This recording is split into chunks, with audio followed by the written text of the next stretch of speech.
Olá, queridos alunos, espero que estejam todos bem.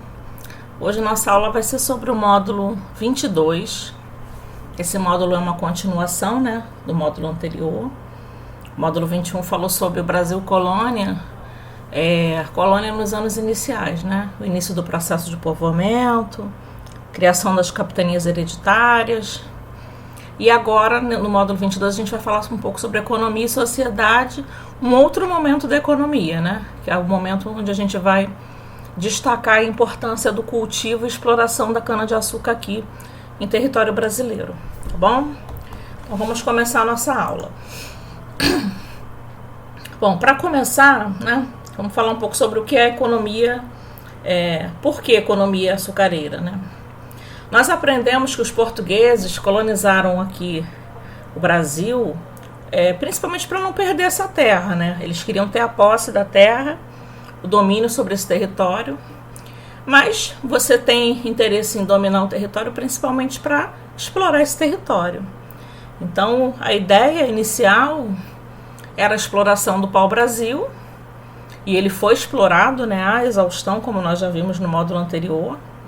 Praticamente chegou um momento que não era mais possível se explorar, porque não havia poucas mudas, poucas árvores de pau-brasil aqui para exploração. E então a coroa portuguesa decide iniciar um outro processo de exploração, E aí ela precisava de um outro produto para iniciar esse processo para cultivar aqui nas terras brasileiras. E aí o escolhido foi o açúcar. Bom, por quê? Porque o açúcar era um produto já extremamente valorizado na Europa. Era um produto realmente caro, Nem todos tinham acesso.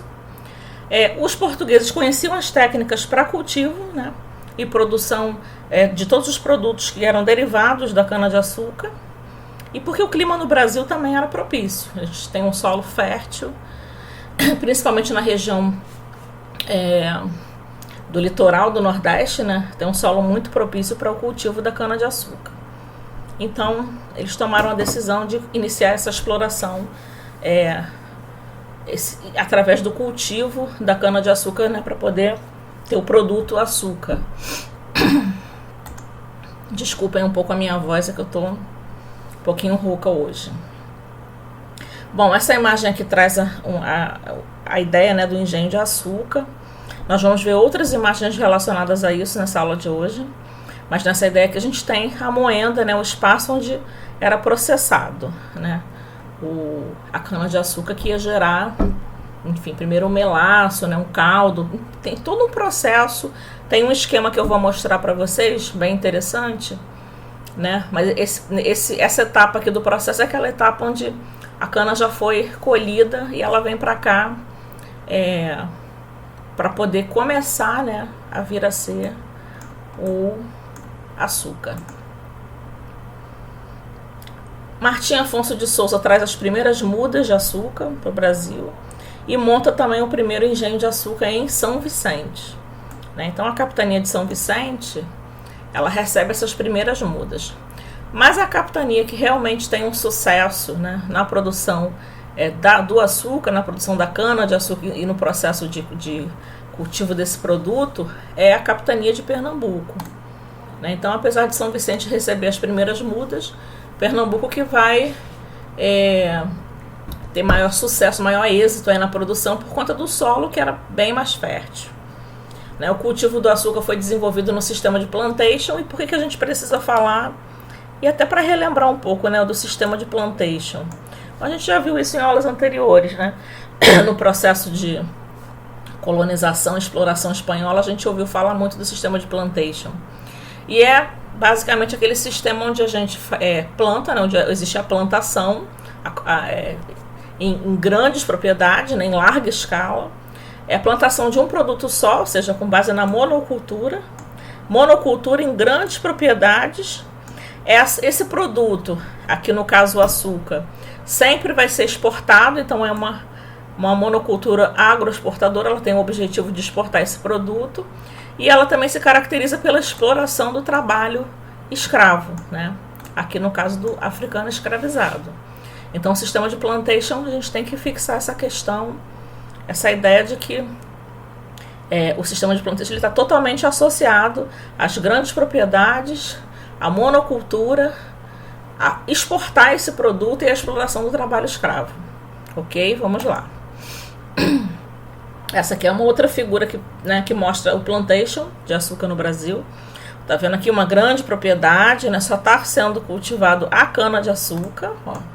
Só tem cana, uma quantidade, uma propriedade extensa aqui, né? Uma grande extensão de terra onde ocorre essa monocultura, e vários trabalhadores escravizados aí trabalhando, né? Para cultivar. Eles vão trabalhar em todos os processos, não só no cultivo. Depois, posteriormente, quando vai para a moenda, para o engenho, eles também continuam esse trabalho de preparo aí desse produto. Agora vamos falar um pouco sobre a questão dos holandeses na economia açucareira, né? Por quê? Os holandeses tiveram um papel importante aqui no Brasil, porque eles foram os principais investidores e eles lucraram muito, né, com os empréstimos que eles faziam aos fazendeiros. Então, os fazendeiros que queriam plantar a cana-de-açúcar, né, às vezes não tinham dinheiro, não tinham recursos. Então, os holandeses emprestavam esse dinheiro, né, faziam os empréstimos para esses latifundiários, que são os fazendeiros, e cobravam juros altíssimos. E aí esses juros altos que acabava gerando essa vantagem, né, para os holandeses. Eles foram autorizados a refinar o açúcar e a revendê-lo no continente europeu. Então, os holandeses tiveram essa autorização, né, dos portugueses, ali principalmente na região do Nordeste. Enquanto os portugueses compravam açúcar dos engenhos coloniais e vendiam para os holandeses, né? Os holandeses permaneceram no Brasil de 630 a 1654.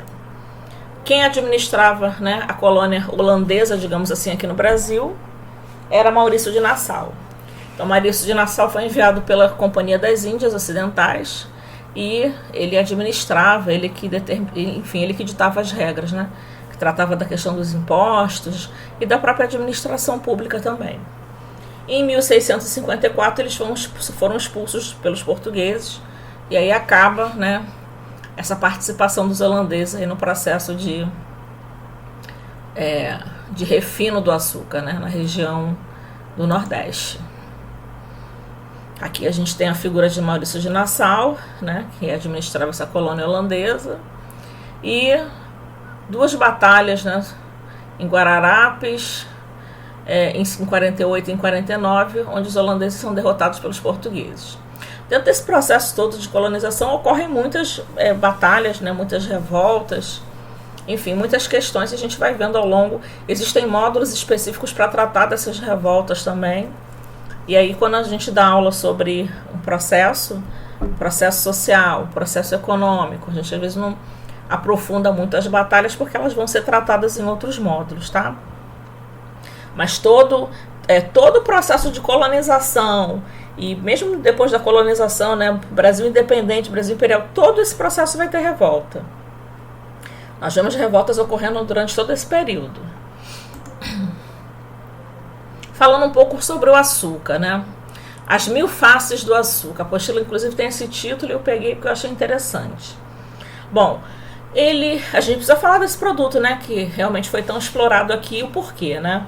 Ele não era utilizado só para adoçar as bebidas, né? Desde o período colonial ele servia como tempero, né, medicamento, enfim, ele tinha um alto valor agregado justamente porque ele não era utilizado, não tinha só uma forma, né, de utilização. Ele também foi utilizado como símbolo de riqueza e prestígio social, ou seja, quem tinha açúcar, quem consumia açúcar é que realmente tinha algum prestígio, né, algum status dentro da sociedade. Era muito comum os convidados receberem suas bebidas acompanhadas de objetos de arte feitos com açúcar e comerem pedrinhas desde de sobremesa. Imaginem, objetos feitos de açúcar, né? Pra vocês verem a valorização desse produto, né, no mercado europeu. Falar um pouco dos engenhos coloniais, porque toda economia voltada para o cultivo do açúcar, ela exigia uma estrutura social importante, né? E aí a gente vai falar da Casa Grande, enfim, de toda a estrutura que acontecia em torno da produção do açúcar. Então a agromanufatura do açúcar era muito complexa. Os engenhos eram constituídos, né, pela Casa Grande, que é onde ficava a família do senhor de escravos, né, com sua esposa, seus filhos. Tinha a senzala, obviamente, que era o local onde os escravos e as suas famílias descansavam, né, depois do trabalho. A área onde era plantado o açúcar, lembra daquela figura, aquela ilustração que eu mostrei inicialmente para vocês? Então, ali era a área onde se plantava o açúcar, né? Muitas vezes também havia uma lavoura de subsistência ali, que é aquela lavoura onde se planta alguma coisa para se consumir, outros gêneros, né? Tipo arroz, feijão, outros produtos para subsistência. No engenho havia ainda a moenda, onde a cana colhida era moída. Então essa cana que era colhida ali era moída, ia para a caldeira, virava caldo, esse caldo era fervido, virava uma espécie de um melado, né, um melaço, e depois que ele virava um melaço, ele ia para casa de purgar. Ele era colocado em formas para secar e ele ficava ao sol, exposto ao sol, né, para endurecer.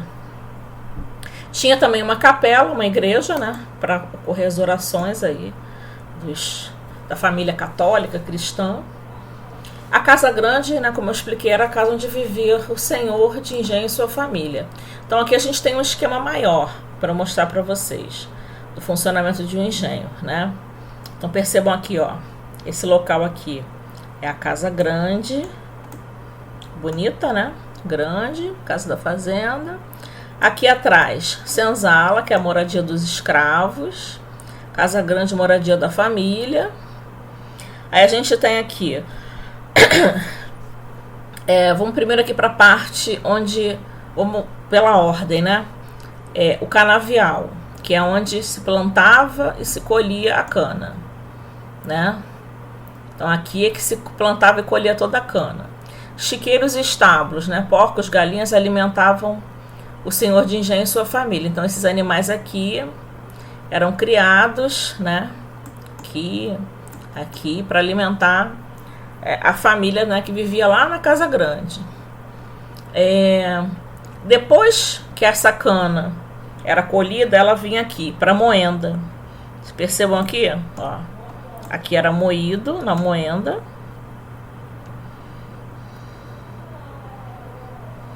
Aqui tem até um esqueminho, ó. A cana era cortada e transportada até a moenda. O caldo da cana era extraído nas moendas, aqui, ó. O caldo era cozido em grandes tachos de cobre. Aqui, esses tachos aqui, ó. Aqui era espremida, aqui era cozida. Depois que virava uma espécie de melaço, né? Esse melaço era despejado em formas de barro, como essas aqui. O açúcar era retirado das formas, batido e seco ao sol. Então, depois desse processo aqui, depois que ele secava dentro dessas formas, ele ainda ia para o sol para secar, né? Então, era todo um processo, né? Vocês observem que é todo um processo aí de refino, né, do açúcar.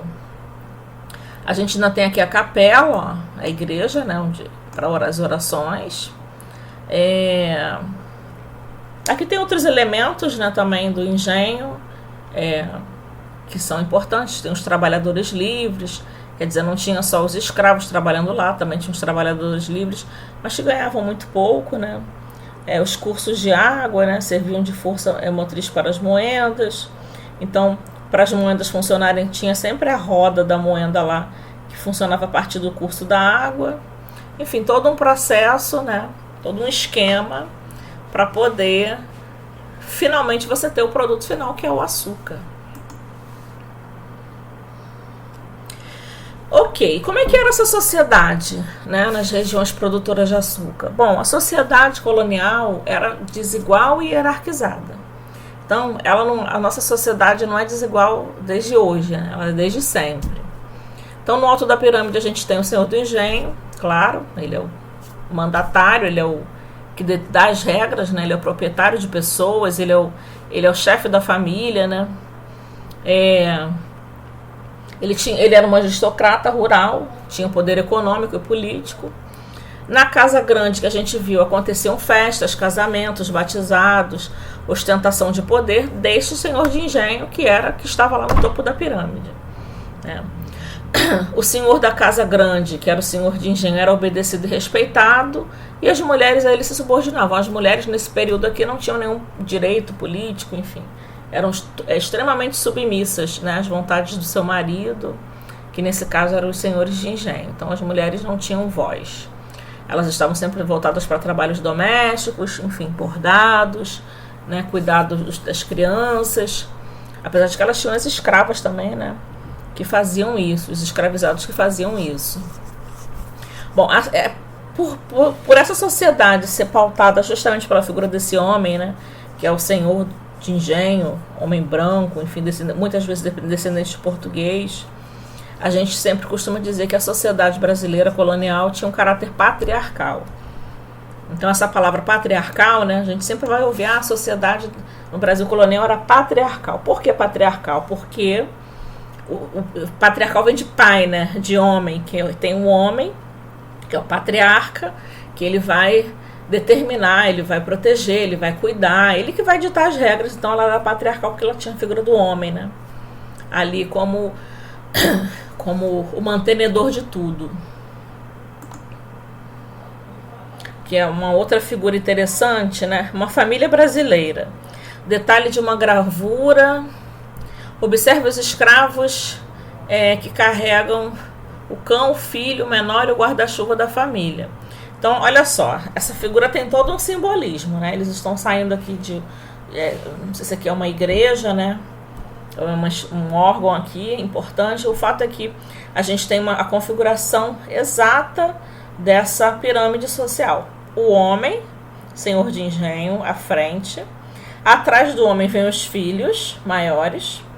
Logo atrás dos filhos as mulheres. Olha a questão da submissão, né? Como eu falei, as mulheres sempre atrás do homem. E atrás do homem os escravos, né? Os escravizados. Os escravizados, mesmo que quando, né, em passeio com a família, também tinham as suas funções, né, de carregar, enfim, o filho mais jovem, carregar os animais de estimação, ou enfim. Existem outros quadros que mostram muitos escravizados carregando os próprios senhores de engenho em redes, né, em espécies de transportes, assim, que eles mesmos faziam para que, enfim, tanto a senhora, a sinhazinha, né, como eles chamavam, o senhor de engenho, não se cansasse. Então eles estavam sempre trabalhando, estavam sempre a serviço, os escravizados estavam sempre a serviço da família, essa família que vivia na Casa Grande, que determinava as ordens nessa sociedade. Essa aqui é uma obra de Jean-Baptiste Debré, né, obra de Debré. É muito interessante essa obra, né, que mostra a mulher, né, esposa e mãe no cotidiano, e os escravos, né, com suas funções também. Esse aqui é o senhor de engenho, esse aqui é a esposa, as crianças, né, as crianças filhas de escravos, sempre comendo os restos, né, enquanto eles se alimentam aqui no banquete, as crianças estão comendo o resto que eles dão do seu alimento. Aqui tem uma escrava abanando aqui, né? Provavelmente abanando o casal por conta do calor ou de moscas, enfim. E esse daqui também deve estar observando para ver se precisa de alguma coisa, como eu expliquei para vocês. A função dos escravos, né, africanizados, sempre era de servir de alguma forma, né, ao senhor de engenho, a essa família aqui aristocrata. Sempre estavam servindo, de alguma forma sempre estavam servindo. Nunca vão ser retratados nesse período especificamente de uma forma diferente. Falando ainda, né, sobre essa sociedade do açúcar, né, para além da Casa Grande, né, a sociedade era composta por uma pequena parcela da população de homens livres que plantavam cana e tabaco, né, como eu mostrei para vocês lá naquele esquema bem grandão. Eles criavam gado, produziam artigos de subsistência, né, que são alimentos de subsistência, plantavam feijão, arroz, né, para o próprio consumo. A essa camada pertenciam também os artesãos livres, né, pedreiros, carpinteiros, ferreiros, militares, padres, feitores, capatazes. Né. No plano inferior da sociedade estavam os escravizados, que não eram considerados pessoas, né, e sim mercadorias. Na verdade, eles não eram considerados pessoas justamente porque acreditava-se que eles não tinham alma, né. Isso aqui é uma pirâmide social da época, né. Então a gente tem a aristocracia aqui no topo, homens livres, senhores de terra, sem engenho, carpinteiro, né? Aqueles outros profissionais livres que eu falei aqui no segundo plano, e abaixo os escravizados, sempre a serviço dessa sociedade. Bom, eu tenho sugestões aqui de filmes e livros para vocês. Um filme muito legal que vocês podem assistir é a Carlota Joaquina, Princesa do Brasil. É um filme de 94, ele é antigo, né? Vocês não eram nem nascidos. Mas ele mostra bem essa atmosfera aí do Brasil colonial, tá? Então eu acho que é bem interessante. Acredito que vocês vão gostar. Livros, tem algumas sugestões, né? Raízes do Brasil, de Sérgio Buarque de Holanda. Isso aqui é leitura obrigatória para entender a questão da Casa Grande e Senzala. O Povo Brasileiro, de Darcy Ribeiro, também muito importante para falar desse processo aí de colonização. A Integração do Negro na Sociedade de Classes, de Florestan Fernandes, né? São autores assim obrigatórios para a gente estudar a história do Brasil. Sérgio Buarque de Holanda, Darcy Ribeiro, Florestan Fernandes, Gilberto Freire. Por que eles são obrigatórios, professor? Porque eles contam a história do Brasil, né? Eles, além de serem grandes escritores, fizeram um trabalho de pesquisa muito importante e muito interessante dessa época. Então vale a pena ler essas obras, né, que falam sobre essa questão. Então essa aula de hoje, a gente está chegando aqui no fim. Vou botar aqui na primeira capa. Essa nossa aula de hoje, né, falou basicamente, né, da importância do açúcar nesse processo, né, econômico dessa sociedade colonial. Um processo importante, foi muito importante para o crescimento do Brasil, mas foi um processo também muito doloroso para a questão, né, do escravo. Enfim, a gente vai observar ao longo dos módulos, né, e do estudo da história do Brasil, que ele foi construído, né, inicialmente sob essa triste condição, né, e imposição da escravidão, porque foram os escravos que fizeram a manutenção, né, digamos assim, e a construção de toda essa estrutura importante. E nas próximas aulas a gente vai poder aprofundar um pouco mais sobre isso. Eu espero que vocês tenham gostado da nossa aula e até a nossa próxima aula. Um beijo grande, fiquem com Deus, se cuidem. Um beijo para todos. Tchau, tchau.